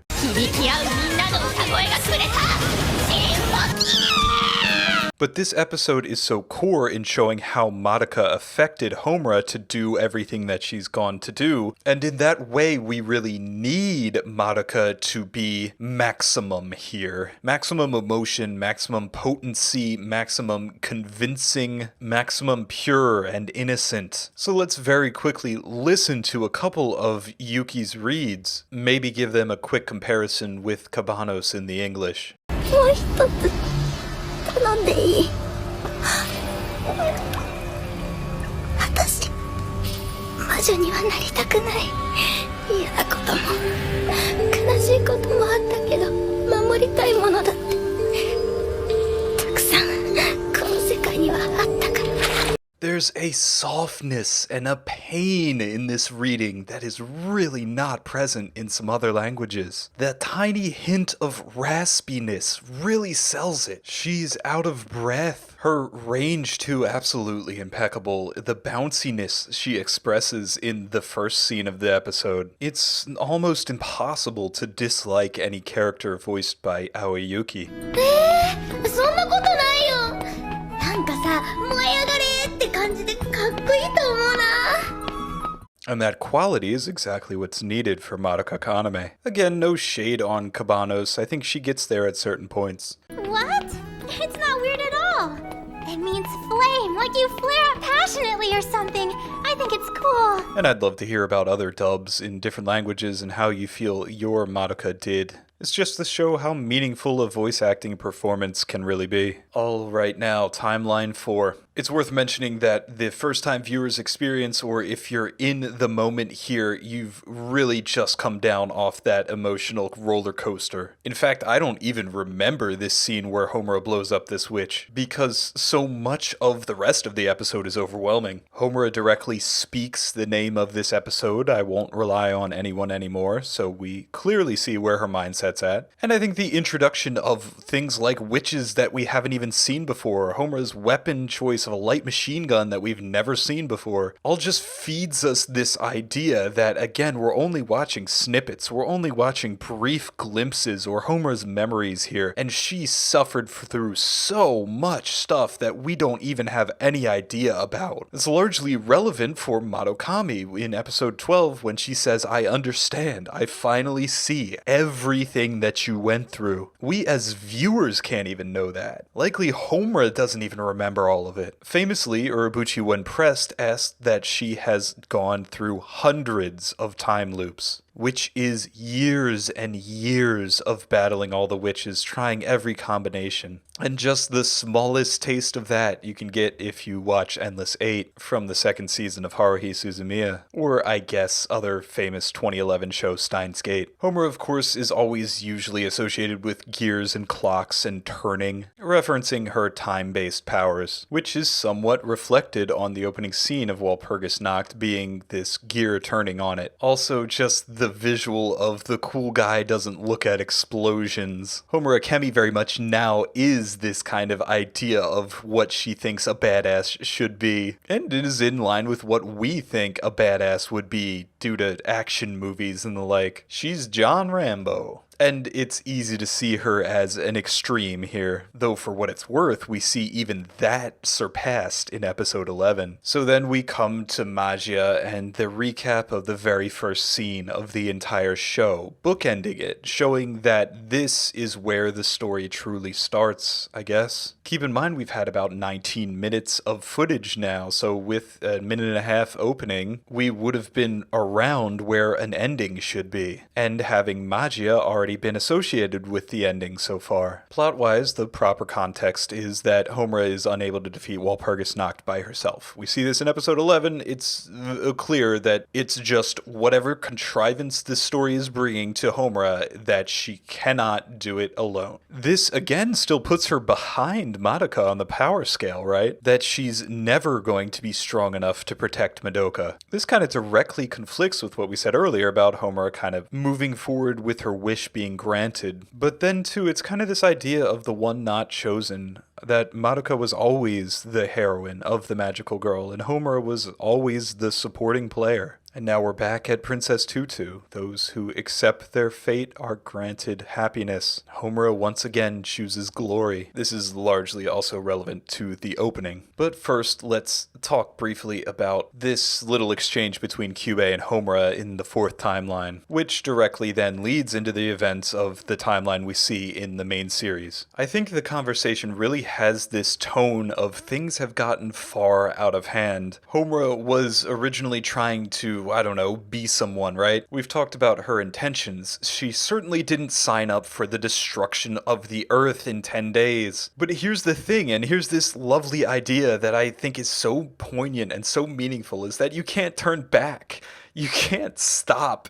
You can't say, oh no, now's the time to cut our losses and get out of here. Even though Homura does indeed try with Madoka, offering to run away, offering to go be witches together. It's become clear that Madoka is never going to accept that. Even if Homura completely cuts her out of everything, Madoka's still going to end up at this fate. Even if she tries her hardest to convince her, Madoka's never gonna abandon her responsibility, or if someone's suffering, she's never gonna just leave them. Of course, why would she? How could she? Homura can't avoid or escape the genre or the problem that she's been put in. As we see next episode, she can't overpower it. But what else can she do? As we've already said, there's nothing else to Homura Akemi but this struggle. And the second she considers it pointless, the second she allows herself to accept that nothing matters, she'll lose, she'll turn into a witch, she'll fail. What's more, she'll betray the ideas that Madoka stands for or that she's trying to protect. If she can't dodge the problem, she can't go back, she can't fix anything, then the only thing she can do is turn and walk forward, which is honestly my favorite symbol here. Because it's something we saw in the first episode, it's something that's been associated with Homura before, because it's the integral part of Homura. She has to walk forward. However, of course, there's also this symbol that Homura here in front of Gretchen is heavier or weighing down more as she's placed lower than Kyubey. Kyubey, again, when it's triumphant, it is placed higher, but the scale aspect of this shot really shows the weight of everything that's on Homura. I don't know if it's a huge symbol, but I also love her hair here. That's largely been a symbol over the course of this episode. When she's tied and bound, she has restrictions, she has less agency. When she finally surrenders all her restrictions and goes full on, she releases the hair. All of her options are open to her. However, here in this scene, her hair scatters. It's uncontrollable. There's too many threads. She just can't keep it all together. Even her appearance can't be kept in line. No order, no justice, no rhythm to be found. Which could then kind of give meaning to her hair flips throughout the series. If her hair and her appearance is order and structure, then flipping the hair is providing a wrinkle to the show, readjusting everything that we know. Likewise, the ongoing and ever-present symbol of the wind when somebody faces the results of their actions. I mean, that is just a nicely composed set of shots. The imbalance, the shadow of Gretchen, Homura on her knees, etc., etc. And we get to a nice little line from Kyubey saying, oh well, that's humanity's problem now. They're not pulling any punches with Kyubey, I think. It's just so eminently hateable. We've already passed that point, and here, when we are faced with the desperation that Homura is feeling, this last little kick in the stomach is just to further reinforce that episode 8 idea that cold logic doesn't care about any of this, and Kyubey, having all the power here, knows how pointless the entire human race is. There's no moral qualms about sacrificing lives to save other lives, and it's so very simple. It's so very accurate by everything that we've seen in this episode. It would just be so easy for Homura to admit Kyubey was right, to see the fruitlessness of everything, to lay down her gun and give up. For humanity to just give up. Kyubey here, in the same way as death in our famous Terry Pratchett quote, shows the situation QED. There's not one atom of justice or one molecule of mercy in this universe. So why do you insist on behaving like there is? And so Homura continues her defiance right into episode 1. Homura still always moving forward, but balks at the sight of Madoka. And now with the information of episode 10, we, as viewers, bulk in the same way. And now the red string of fate lines in the background, and now the ball and chain of Madoka's destiny are symbols much more readily apparent to us. The recontextualization of everything we knew in this series, yes, important, yes, invaluable, yes, makes it a engaging ride. The patented Gen Urobuchi twist here. But I think the reason it works contextually is because of the theme of not sharing your pain with other people. If you don't communicate with other people, then you arrive at situations like this, where everybody can justifiably say, well, we never knew, Homura, we never knew. I know I must sound like a broken record of talking things out as the obvious answer here, but instead I'd like to reiterate something I said much earlier in the series. We're not here to judge the characters. We never were. What's important isn't if Homura did something wrong. It's if you understand the plight that she's in, her feelings. She may act for herself, she may act to save Madoka, but those distinctions fall by the wayside, like de Beauvoir's quote. She's only doing, living, being. Now that you know everything that you need to know, do you as the viewer empathize for Homura? Of course you do. Because any human being with agency is able to be understood and related to if you just accept them as legitimate and valid. What this episode does is justify Homura's actions towards the other girls over the course of this show. Though any number of nits can be picked here, the progress of the show, of Homura's efforts, have revealed to us, like they have revealed to the girls, the complete circumstances that they are in. And now you know. Now you are as empowered, not even as Madoka, not even as Sayaka was. You're empowered as Homura was, with knowledge. And at the start of episode 11, you're left with the idea, the same question that Homura struggles with. How does she find that one path that leads to a different outcome? And how long could you go on being denied your catharsis? For 10 episodes you've been shot down, for 2 recap movies you've been denied. What about for 10 years, living a waking nightmare? Feeling that you have to disconnect from any relationships that you may have had, being beat over the head again and again with the idea that the world doesn't care about you or anyone that you love or anything that you do. But knowing that there's no option for reconciliation, no middle ground, the very idea that you are striving so hard to protect is the very idea that everything does matter, that positivity has meaning, and so caught up in this catch-22, you must struggle. If you could put the situation into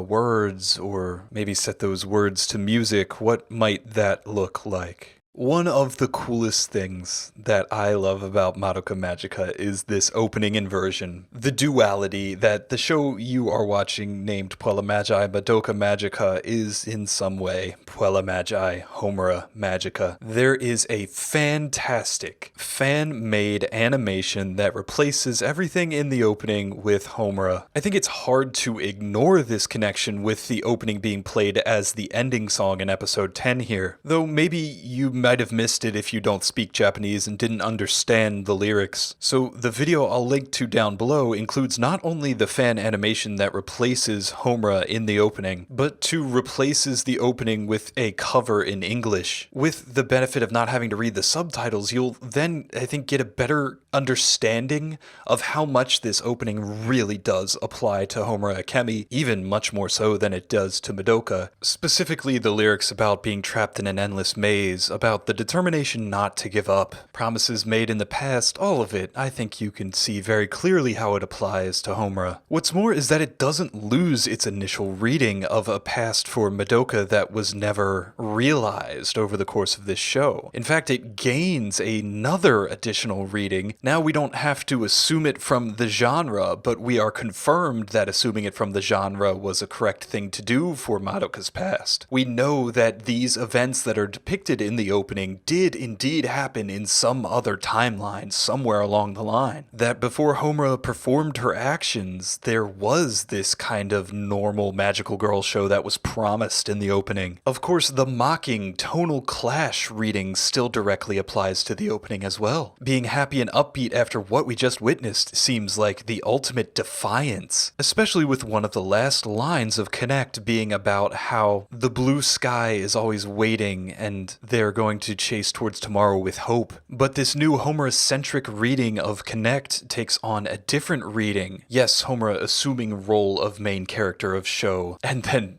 still failing to do so. This doesn't actually say Homura Magica, it still says Madoka Magica, just as we talked about how Homura can't take over the mantle of main character from Madoka. But it also contains the reading that they are somehow related, or that their struggles, that is Madoka and Homura, are somehow equatable through this metric of striving, of determination. I don't want to say stubbornness, because I don't think that's really the case. I think the quality that both Homura and Madoka share that is evident in Connect is their passion, their care, their desire to act upon the world. If either one of them surrendered or acquiesced, then they would have never gotten to the resolution that they get to in episode 12. They would have never improved their situation. So too can we now recall and utilize the reflection of Homura as us, as viewer, onto the genre. That by playing with it, by breaking down its parts, by analyzing it and applying some sort of logic, because we were so emotionally affected by the magical girl shows of yore, that we as fans somehow deconstructed the genre. We asked questions, we poked at it, and we pulled it apart, leaving its eviscerated corpse before us. Yet, in some way, through the mutilation of a very simple story made for young girls, we failed to destroy it and left its eternal pieces ever more resonant. We enabled it by being fans and caring for it so deeply, validating its permanent truths. Though the act of consumption maybe warped it and maybe made it something new, it wasn't ever in vain. Though we may see Madoka as eternally selfless and Homura as single-focused and selfish in that way, that false dichotomy we broke down at the very start of this video. Everything you do for others, you do for yourself, and vice versa. And so it's less of a dichotomy, less of a foil, but just this single-minded purpose to be someone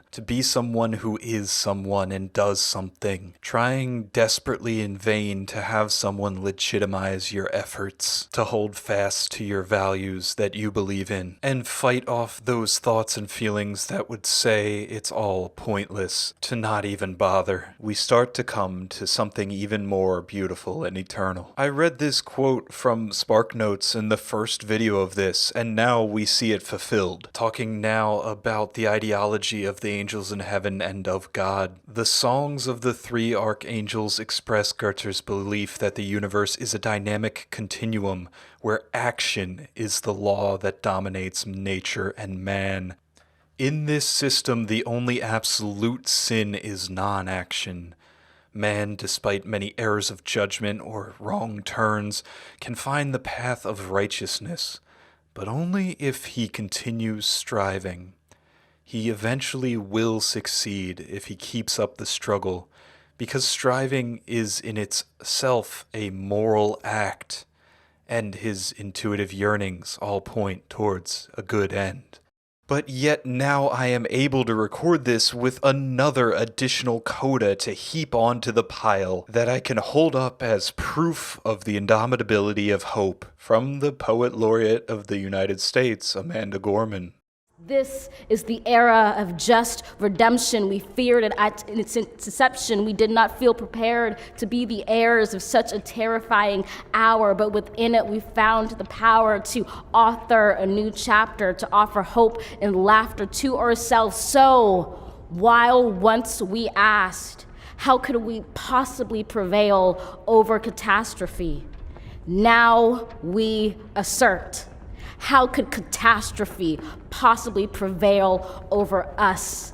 We will not march back to what was, but move to what shall be, a country that is bruised but whole, benevolent but bold, fierce and free. We will not be turned around or interrupted by intimidation, because we know our inaction and inertia will be the inheritance of the next generation. Our blunders become their burdens, but one thing is certain. If we merge mercy with might and might with right, then love becomes our legacy and change our children's birthright. And this, of all the things that Madoka Magica would like you to know or would like to impart onto you, is the preeminent mandate, is the truth of humanity that echoes across the age. The plots, the specifics, the intricacies of the problems that you are dealt, keep those at an arm's length. The show has, from its first shot, asked you to keep them at length. And instead just take this one message away, take this one directive and use it as your basis.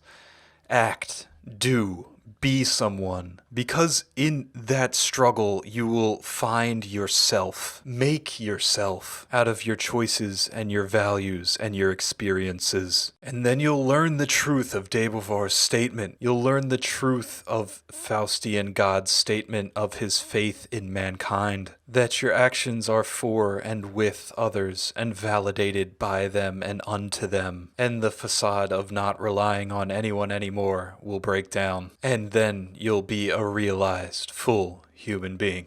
So join us next time as we come to the cumulation of Homura Akemi's struggle. We'll see the actions by which she finally realizes herself, just as Madoka does the same, and we'll fall down into one last nadir before one last final catharsis.